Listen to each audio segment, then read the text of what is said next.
Good evening. As you start to walk on the way appears. Welcome to BMC News Live in English, brought to you by Al Hilal Hospital and Medical Centers. I am Vinod Narayanan, joining you with the daily news updates. Today's headlines. Prince Salman bin Hamad Medal for Medical Merit granted to Primary Healthcare Centers affiliates. Fifth meeting of political consultations between Bahrain and Swiss Confederation convenes. Finding it difficult to evacuate, students stuck at Ukrainian-Polish border, says Indian official. Saudi final exit visa cannot be cancelled during probation. Masks not mandatory anymore in UAE. News in detail. Prince Salman bin Hamad Medal for Medical Merit granted to Primary Healthcare Centers affiliates. Chief Executive Officer of the Primary Healthcare Centers, Dr. Jalia Al Sayed Jawad, said that the pride of His Majesty King Hamad bin Isa Al Khalifa and His Royal Highness Prince Salman bin Hamad Al Khalifa, the Crown Prince and Prime Minister, in the dedicated national efforts exerted by all the health professionals in the front lines of the fight against the novel coronavirus, including competencies from the health sector, the Bahrain Defense Force, the Interior Ministry, and all allied parties, is a catalyst for continuing teamwork in order to enhance the kingdom's progress march and achieve national goals. In this regard, she recommended the efforts exerted by all employees of primary health centers and the great sacrifices they are making to protect the health and safety of everyone in the kingdom. Special Investigation Unit investigates alleged inmate mistreatment to ensure human rights. The Special Investigation Unit has initiated in the investigation of a complaint of mistreatment and allegation of assault by police staff against an inmate whilst in custody.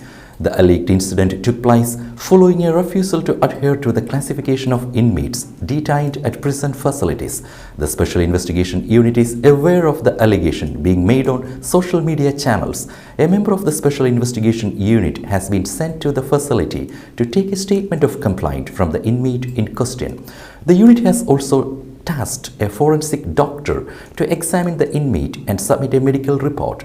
Security footage of the alleged incident has been requested and the judicial police within the unit have been tasked with the investigation in submission of a full report of their findings. The investigation is consistent with the procedures set out in the Istanbul Protocol of the Office of the United Nations High Commissioner of Human Rights. Fifth meeting of political consultations between Bahrain and Swiss Confederation convenes. Foreign Ministry Under Secretary for Political Affairs, Dr. Sheikh Abdullah bin Ahmed Al Khalifa, chaired the fifth meeting of political consultations between the Kingdom of Bahrain and the Swiss Confederation, which was held today at the Switzerland Pavilion at Expo 2020, Dubai.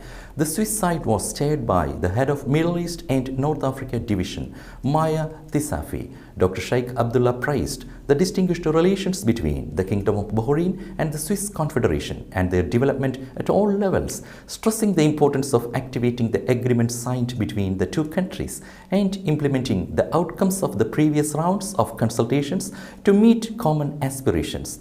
Dr. Sheikh Abdullah reviewed the various investment opportunities in the kingdom as a regional center for entrepreneurship and digital economy. He also touched on the kingdom's efforts in promoting human rights and fostering peace and coexistence in the region. Role of Bahrain Multi-Sclerosis Patients Society praised. Labour and Social Development Minister Jamil bin Muhammad Ali Humaydan received Bahrain Multi-Sclerosis Patients Society Chairperson Nakhla Abdul Rahman Abdul Fateh and discussed joint cooperation to improve services. Abdul Fateh outlined achievements and planned projects and programs, shedding light on services and targeted categories in cooperation with competent authorities. She highlighted efforts to enhance the awareness of patients suffering from multisclerosis and update them about medical developments. 26,000 Bahrainis find jobs in private sector. More than 26,000 Bahrainis found jobs in the private sector last year. Labour and Social Development Minister Jamil Humaidan told MPs that of the total 26,344 who were employed, 6,275 held a bachelor's degree or a higher qualification. 1,025 were diploma holders and 19,044 were secondary school graduates or lower. Bahraini students prized at GCC Hackathon. A group of Bahrain students won a prize in hackathon held at the Expo 2020 Dubai. They clinched the award for their campaign highlighting the health risks of electronic cigarettes.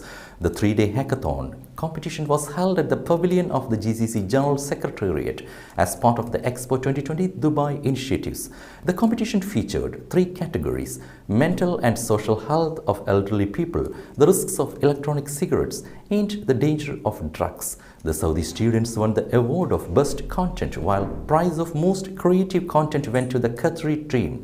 The UAE team clinched the award of Best Visual Presentation. The Kuwaiti team of students won the Team Spirit Award for their campaign highlighting the dangers of drugs.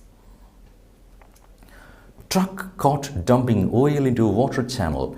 Authorities sprung into action minutes after a tanker was found dumping oil in an environmentally strategic water channel in the country yesterday. The private truck, allegedly belonging to a construction company, was draining used oil into the Mamir Canal at around 10 a.m. Today's COVID updates. COVID updates brought to you by Al Hilal Hospital and Medical Centers.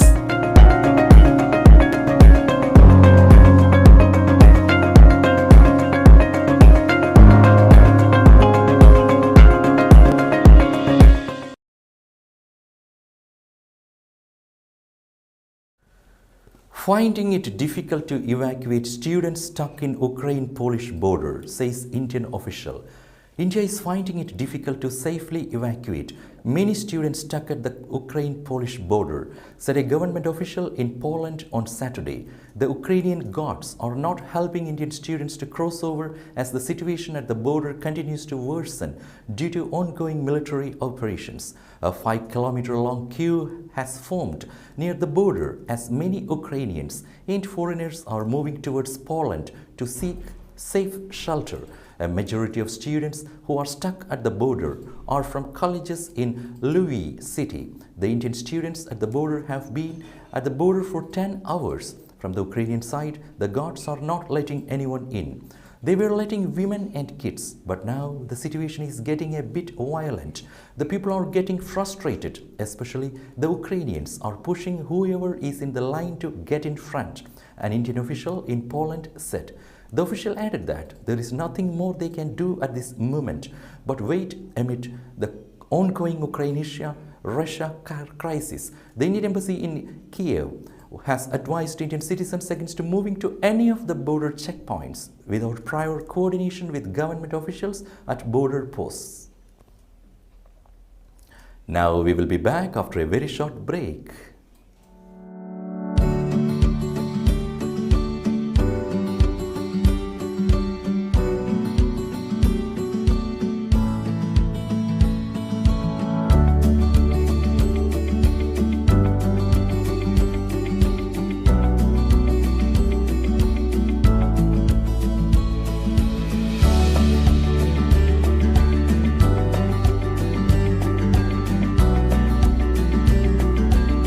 The 16th branch of Megamart and Macromart supermarkets in Bahrain has opened in Sahala. The best offers are available to the customers at affordable rates. Everyone is welcome. During and around the opening day, a variety of fish including salmon, meat and dairy products, roastery, frozen items, food and non-food items, groceries, fruits and vegetables, electronics, garments and ready-to-eat food items are available to the customers at affordable rates. Hearty welcome to all. Megamart and Macromart, your favorite shopping destination. Welcome back. Saudi final exit visa cannot be cancelled during probation. The General Directorate of Passports has announced that workers' final exit visas cannot be cancelled during their probationary period electronically via the Abshur platform. Exporting the final exit visa for workers during their probationary period comes as a facilitating service for employers to issue the visa electronically without the need to check the passport departments, as they can export it through the Offshore Business Electronic Platform. Masks not mandatory anymore in UAE. The wearing of face masks in open spaces have been made optional in the UAE. Social distancing norms in economic and tourism sites have also been scrapped. However, face masks continue to remain mandatory in closed spaces. The new rules are effective from today, Saturday, February 26th. Close contacts of COVID-19 patients are also not required to undergo quarantine. Instead, they must undergo 2 PCR tests 5 days apart. Isolation protocols for infected individuals will continue as previously announced. In most Emirates, individuals tested positive for COVID-19 usually are mandated to undergo a minimum of 10 days isolation. UAE scraps PCR testing for vaccinated passengers. UAE-bound vaccinated travelers are not required to present a PCR test ahead of their travels. Instead, travelers need to present an approved COVID-19 vaccination certificate containing a QR code. Unvaccinated individuals, however, must present an approved PCR examination result 48 hours ahead of their travels. Unvaccinated persons can also present a certificate of recovery from a COVID-19 infection within 1 month from the date of travel containing a system QR code. Amid Russia-Ukraine conflict, oil prices soared then dip. Oil prices slipped Friday after sharp rises early in the session on concern over potential global supply disruptions from sanctions of major crude exporter Russia. On Thursday, Russia's invasion of Ukraine boosted prices above $100 a barrel for the first time since 2014, with Brent touching $105 before powering gains by the close of trade. Many healthy Americans can take a break from masks. Most Americans live in places where healthy people, including students in schools, can safely take a break from wearing masks under new US guidelines released Friday. The Centers for Disease Control and Prevention outlined the new set of measures for communities where COVID-19 is easing its grip, with less of a focus on positive test results and more on what's happening at hospitals, the Associated Press reported. The new system greatly changes the look of the CDC's risk map and puts more than 70% of the US population in counties where the coronavirus is posing a low or medium threat to hospitals. Those are the people who can stop wearing masks, the agency said. The agency is still advising people, including school children, to wear masks where the risk of COVID-19 is high. That's the situation in about 37% of US counties, where about 28% of Americans live. With that, we come to the end of today's news. Stay tuned for daily news updates in BMC News Live English at 7:30 p.m. every day. I'm Vinod Narayanan signing off from BMC News Live. Good night.